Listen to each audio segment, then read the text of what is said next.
Hi guys, welcome back to my channel. Today I'm going to attempt to make cruffins. Cruffins cross between croissants and muffins, so basically my all-time favorite dessert or breakfast. I don't know, I could eat them all the time. And I'm going to make as simple recipe as possible, but as you can imagine, it cannot be that simple and that easy, especially if you don't have a pasta roller like me. So it is going to be a little bit of a challenge. We're gonna start by measuring our flours, and my battery is low but it's still working, so let's measure 150 grams of plain flour, so about a cup and a tablespoon, and then 150 grams of bread flour,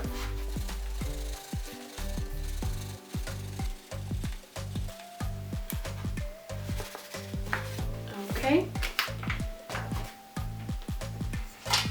let's move that aside. Now I'm going to proof my yeast, and I'm going to use 2 teaspoons of dry active yeast, and here I have 160 milliliters of water, lukewarm water. So my yeast goes in, and to my yeast I'm going to add 2 tablespoons of granulated sugar. If you're using dry active yeast, you don't have to proof your yeast prior to making it, just drop everything into the bowl. Just mix it a little bit, and let's get back to our flour. To my flour I'm going to add a tablespoon of milk powder. That goes in. This is going just a little bit enrich our dough. Let's stir that in. I'm also gonna need about a teaspoon of salt. And now we can move to the stand mixer. And here we are by my stand mixer, and my yeast have proven really nicely, so I'm going to pour them into my flour mix. Scrape all the bottom.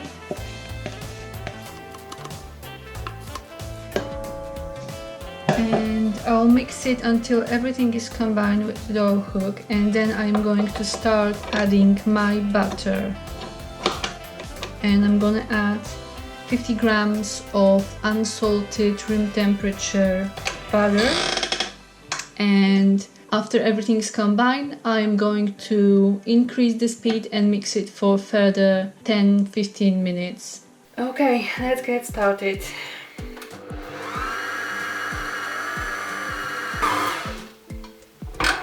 So now, as you can see, the dough has started to come together, and now it's the time for adding our butter, 1 cube at the time, and I'm going to mix it until everything is combined, and then I'm going to increase the speed to about medium and mix it for further 10-15 minutes until we have nice, smooth and elastic dough.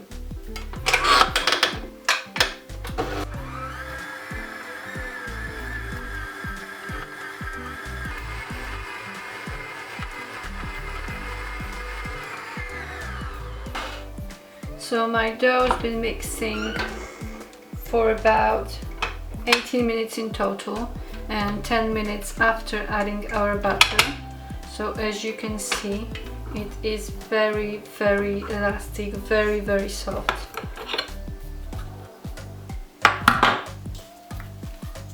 That is how it looks like.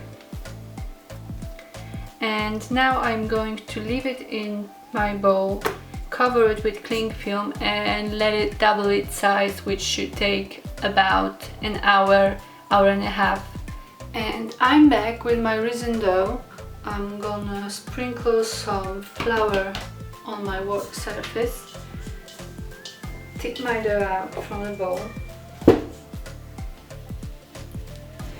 and I am going to cut it into 8 equal pieces. Let me just grab my knife, as always I'm not prepared. So 8 equal pieces, and I'm gonna take one first. And now we're gonna have the most tricky part of our process. I'm gonna move those aside and cover them with some cling film to stop them from drying out.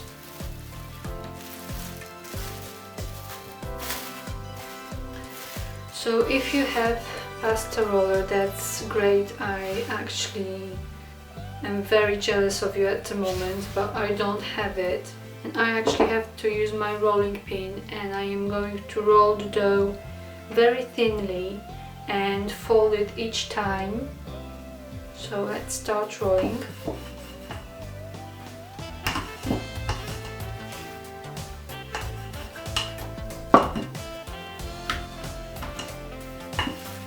If the dough is sticking, put a little bit of flour on it and roll.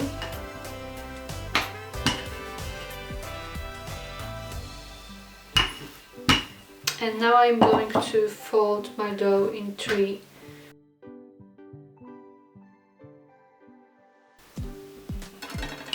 Roll that side. Fold it again. Move it on the other side. Some flour. And now I'm going to roll it as thinly as I can.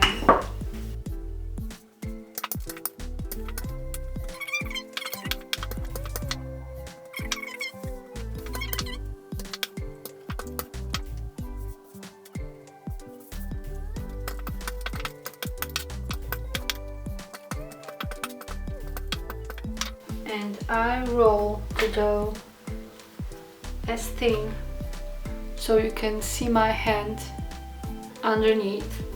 So it's really thin. I will show you how long it is.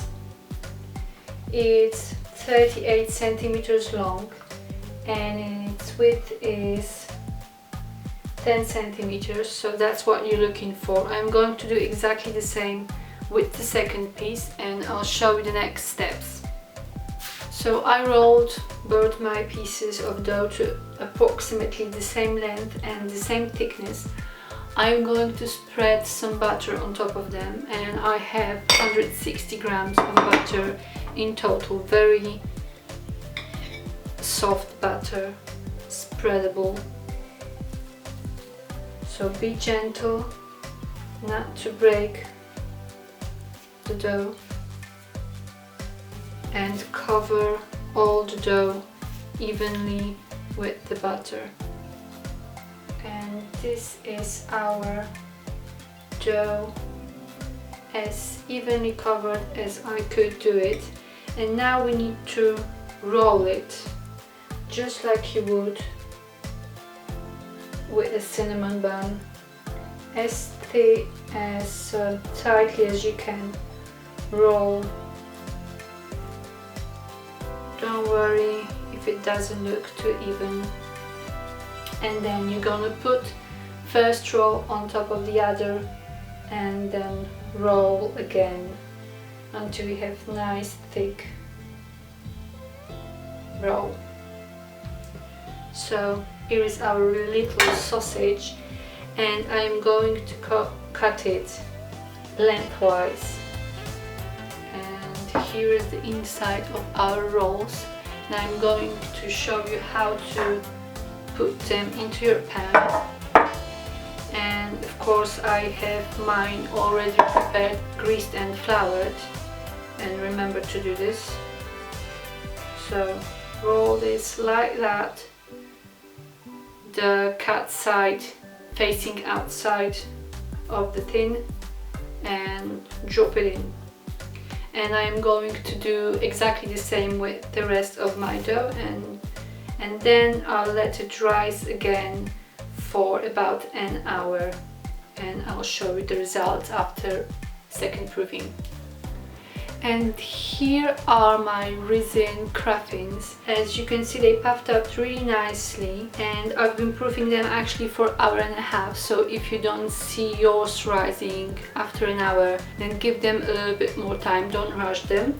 Now I'm going to bake them in 200 degrees of Celsius fan for about 20-30 minutes, and I've placed a tray underneath them just in case any of the butter escapes.